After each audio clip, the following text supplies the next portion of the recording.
14 ans après, je montai à de nouveau à Jérusalem avec Barnabas, et je pris aussi Tite avec moi. Or, j'y montais d'après une révélation, et je leur exposai, et en particulier aux plus considérés, l'évangile que je prêche parmi les gentils, de peur que je ne courusse ou que je n'eusse couru en vain. Et même Tite qui était avec moi, quoiqu'il fût grec, ne fut point obligé de se faire circoncire. Et cela à cause des faux frères introduits furtivement, qui s'étaient insinués pour épier la liberté que nous avons en Jésus-Christ, afin de nous réduire en servitude. Nous ne consentîmes pas même un seul moment à nous soumettre à eux, afin que la vérité de l'Évangile fût maintenue parmi vous. Quant à ceux qui sont comptés pour quelque chose, ils ne m'apportent point quels ils ont été autrefois, car Dieu ne fait point exception de personne. Les plus considérés, ils ne m'ont rien communiqué.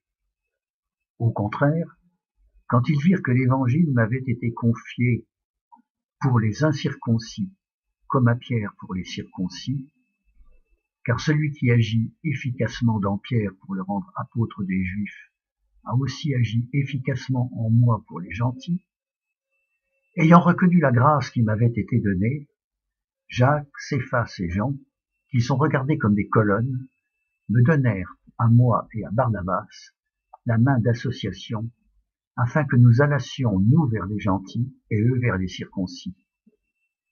Seulement nous devions nous souvenir des pauvres, et je me suis appliqué à le faire. Or, quand Pierre vint à Antioche, je lui résistai en face, parce qu'il méritait d'être repris. Car avant que quelques personnes fussent venues de la part de Jacques, il mangeait avec les gentils. Mais dès qu'elles furent arrivées, il s'en retira et s'en sépara, craignant ceux de la circoncision.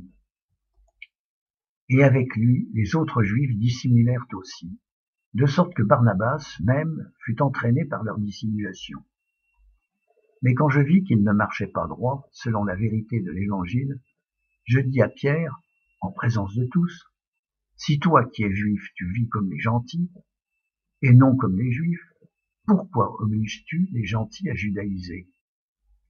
Nous, juifs de naissance, et non pécheurs d'entre les gentils, sachant que l'homme est justifié non par les œuvres de la loi, mais par la foi en Jésus-Christ, nous avons nous-mêmes cru en Jésus-Christ, afin d'être justifiés par la foi en Christ, et non par les œuvres de la loi, parce que nulle chair ne sera justifiée par les œuvres de la loi. Mais si, en cherchant à être justifiés par Christ, nous étions nous-mêmes trouvés pécheurs, Christ serait-il donc un ministre de péché? Nullement.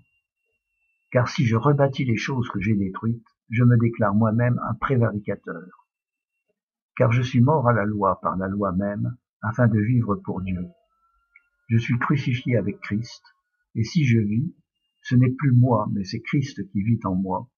Et si je vis encore dans la chair, je vis dans la foi au Fils de Dieu qui m'a aimé et qui s'est donné lui-même pour moi. Je n'anéantis point la grâce de Dieu, car si la justice vient de la loi, Christ est donc mort en vain.